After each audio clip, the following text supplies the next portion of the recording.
Nalulunod sa batikos ng mundo, sa kung ano lamang kaya ko.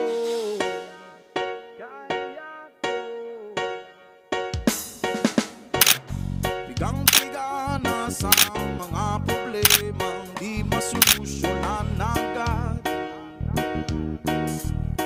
Parang wala nang bukas. Pwede bang umiwas? Hinahanap ang sarili ngunit di nakakayanin sa ligaw na dinadaanan ko. Saan na to patungo? Saan ako patungo? Dahan-dahan